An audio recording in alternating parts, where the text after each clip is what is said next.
تو میرا سوال صرف ایک اتنا سا ہے کہ اگر حضرت امیر المومنین علی علیہ الصلوۃ والسلام اکیلے مل کر سینکڑوں کی تعداد میں کنواں کھود سکتے تھے تو کیا سینکڑوں مسلمان مل کر ایک کنواں نہیں کھود سکتے تھے؟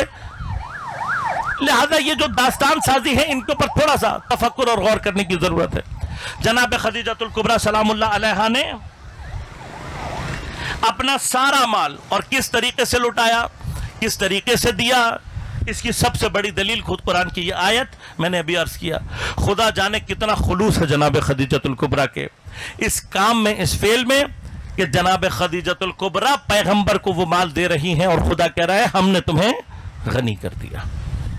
وہ جو کہ غنی علی العالمین ہے، وہ جس کی عطا کا کوئی انتہا نہیں ہے، وہ کسی کو اگر غنی کہے تو خدا جانے جناب خدیجۃ الکبریٰ نے کتنا مال تھا جو حضرت کو دیا۔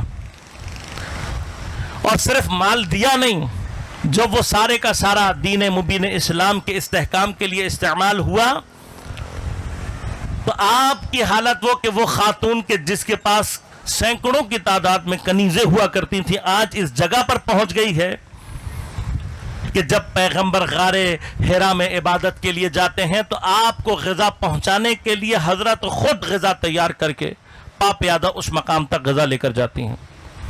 تاریخ نے لکھا ہے ایسی عاشق رسول تاریخ نے دوبارہ کبھی نہیں دیکھی۔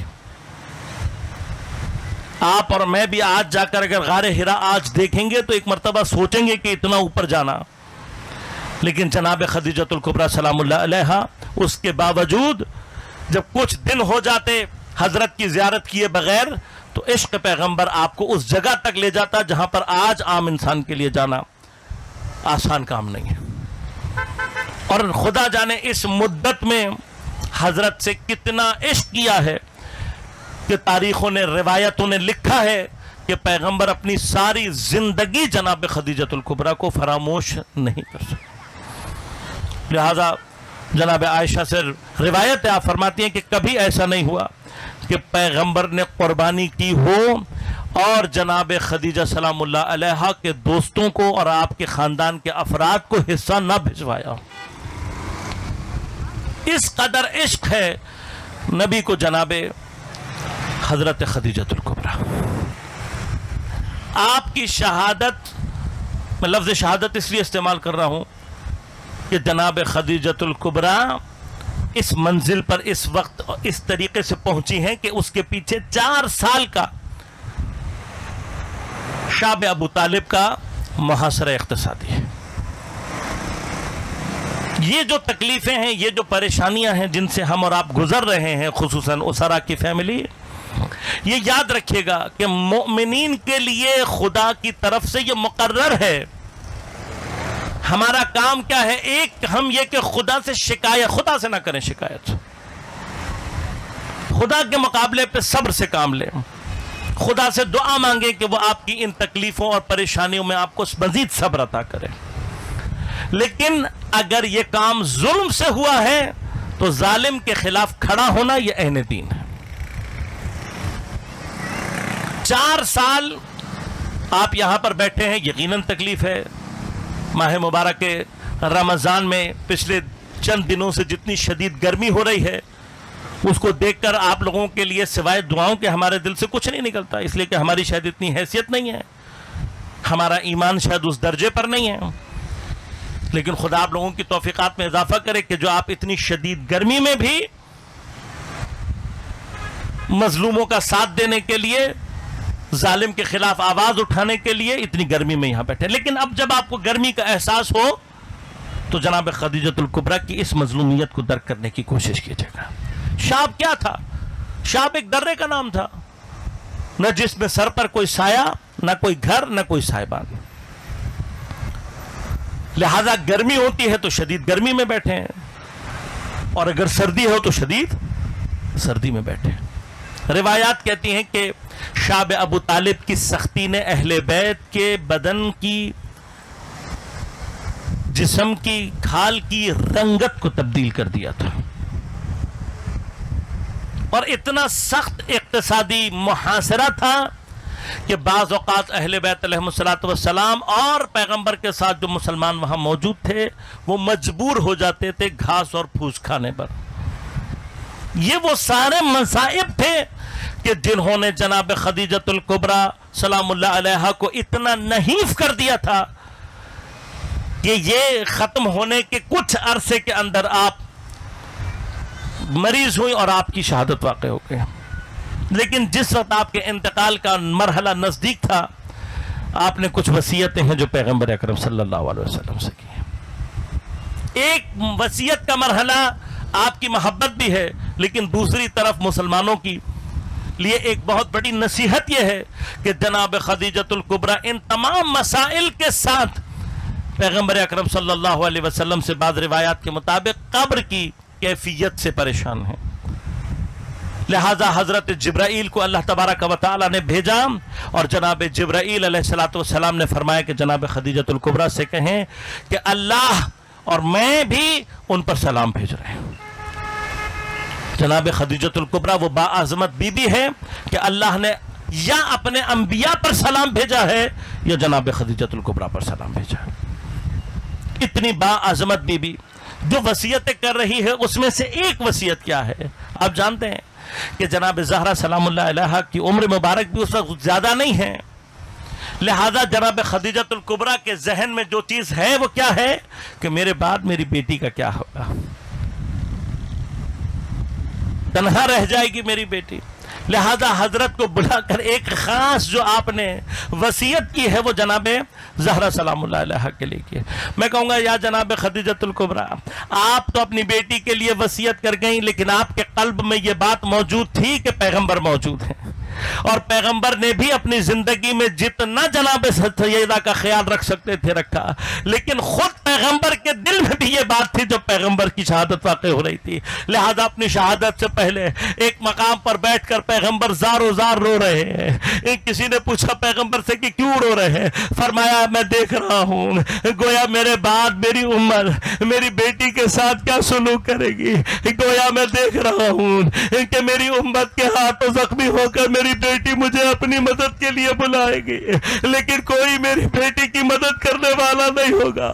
میں کہوں گا یا جناب خدیجۃ الکبریٰ، آپ نے بہت سخت وقت دیکھا، آپ نے بہت سخت کیفیات کو دیکھا، لیکن ہر سختی میں آپ کی بیٹی آپ کے ساتھ موجود تھی میری بیوی. لیکن جب آپ کی بیٹی در و دیوار کے درمیان آئی ہے تو کوئی سیدہ کا ساتھ دینے والا موجود نہ تھا.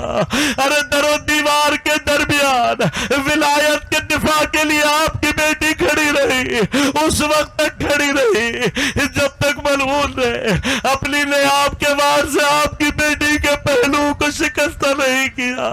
ارے اتنی زور کی ضربت تھی کہ زہرا کی پسلیاں ٹوٹی، زہرا کا محسن ساقط ہو کر شہید ہو گیا. ارے میری بیوی زمین پر گر گئی، لیکن اس عالم میں بھی سید علی کو اس لیے آواز نہیں دے سکی کیونکہ آج علی کا دفاع زہرا نے کرنا ہے. ایک مرتبہ تڑپ کر کہا واہ محمد واہ بتا بابا کر اپنی بیٹی کی حالت کو دیکھو. لیکن عزیزو کسی کی مدد کی تو ضرورت تھی. ایک مرتبہ تڑپ کر کہا یا فضا خذینی، اے فضا کر مجھے سنبھال. جناب فضا نے ابھی سیدہ کو سہارا دے کر کھڑا ہی کیا تھا کہ یہ لوگ دندلاتے ہوئے سیدہ کے گھر کے اندر گھس رہے تھے. سیدہ ایک مرتبہ اور آگے بڑھی، راستے کو روک کر کہا میں تمہیں علی تک نہ جانے دوں گی. روایت کہتی ہے ایسا تماچا ظالم نے مارا، سیدہ زمین پر گر گئی. لوگ علی کے گلے میں رسی باندھ کر علی کو کھینچ کر لے کر جا رہے تھے. خدا جانے سیدہ دفاع ولایت کی کس منزل پر ہے. اس حالت نے دوبارہ ایک مرتبہ کھڑی ہوئی، ملائے کائنات کے سامنے آ کر کہتی ہے میں تمہیں امیر المومنین کا، میں تمہیں ابو الحسن کو لے جانے نہیں دوں گی، لیکن اگر تم نے ابو الحسن کو نہ چھوڑا خدا کی قسم میں اپنے سر سے چادر ہٹا کر تمہارے لیے بد دعا کروں گی. بس عزادارو یہ سننا تھا. ان لوگوں نے ملائے کائنات کو چھوڑ دیا، سیدہ علی کو بچا کر گھر لے آئی. میں کہوں گا جناب سیدہ یہ لوگ جیسے بھی تھے، لیکن جب آپ نے کہا اپنے سر سے چادر ہٹا کر بد دعا کروں گی، خوف زدہ ہو کر پیچھے ہٹ گئے. لیکن خدا جانے وہ کیسے بے جو شب جو ایک مرتبہ شام غریبہ حسین کے خیموں کو آگ بھی لگا رہے تھے، جلتے ہوئے خیموں سے نکلتی ہوئی بیویوں کے سروں سے چادروں کو اتار رہے تھے، سربرہنہ بیویوں کو بازاروں اور